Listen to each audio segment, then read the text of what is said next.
Hello साथीहरु, सबैलाई स्वागत छ आजको हाई कम्प्युटर ट्रेनिङ सेन्टरमा र हाम्रो अफिसियल युट्युब च्यानललाई लाइक शेयर सब्स्क्राइब गरिदिनु होला।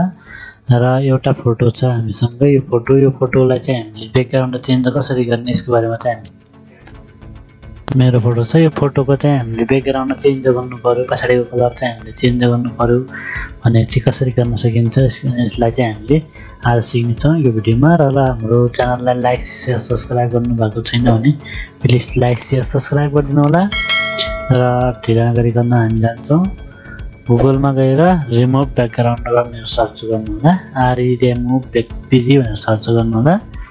त्यसपछि रिमुभ ब्याकग्राउन्डमा क्लिक गर्नु होला। यो क्लिक गरिसकेपछि एकछिनमा तपाईको यहाँनिर फोटो खुल्छ र यसलाई क्लोज गरेर अपलोड फोटोमा क्लिक गर्नु होला। अपलोड फोटोमा क्लिक गरिसकेपछि तपाईको अब एकैछिनमा चाहिँ फाइल खुल्नेछ र डेस्कटपमा छ मेरो फोटो। तपाईको फोटो कहाँनिर छ त्यो चाहिँ तपाईले सर्च गर्नु होला।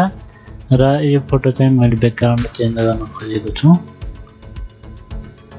र यहाँ अपलोड भइसकेको छ। अपलोड भइसकेपछि मेरो रिमुभ ब्याकग्राउन्ड पनि अटोमेटिकली रिमुभ भइसकेको छ। र एडिटमा गएर तपाईले यहाँनिर के गर्न सक्नुहुन्छ, ब्याकग्राउन्ड अटोमेटिकली चेन्ज गर्न सक्नुहुन्छ है साथीहरु। तपाईलाई कस्तो लाग्यो र कस्तो ब्याकग्राउन्ड राख्ने हो त्यही अनुसार चाहिँ तपाईले यहाँदेखि यसरी ब्याकग्राउन्ड क्लिक गर्दै जानुपर्ने हुन्छ र त्यो ब्याकग्राउन्ड चाहिँ तपाईको यहाँनिर चाहिँ आउँछ है साथीहरु। तपाईले जस्तै यहाँनिर चाहिँ मैले फोटोको ब्याकग्राउन्ड चेन्ज गरेर विदेशको सिनहरु अथवा कुनै राम्रो ठाउँको सिनहरु राखेर तपाईले बनाउन सक्नुहुन्छ यसरी।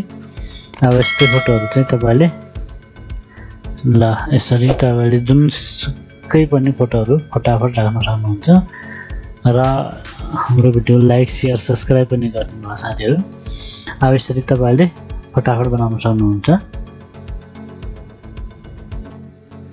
र अब यसलाई चाहिँ मैले जस्तै कुन ब्याकग्राउन्ड राख्ने हो त्यो चाहिँ तपाईले देखि चुज गर्नुपर्ने हुन्छ। र जुन ब्याकग्राउन्ड राख्दाखेरि राम्रो देखिन्छ अथवा मिलेको छ त्यो राख्न सक्नुहुन्छ। र त्यसपछि ब्लर टाइपको निकाल्नु छ भने यहाँ ब्लर टाइपको पनि अटोमेटिकली हुन्छ, तपाईले केही बनाउनु पर्दैन। कतिको ब्लरमा निकाल्ने हो यसरी ब्याकग्राउन्ड। र मैले यसरी क्लियर ब्याकग्राउन्ड भएको निकाले डाउनलोड गर्ने। र डाउनलोड गरिसकेपछि तपाईले यसमा क्लिक गर्नु होला, डाउनलोडमा हुन्छ।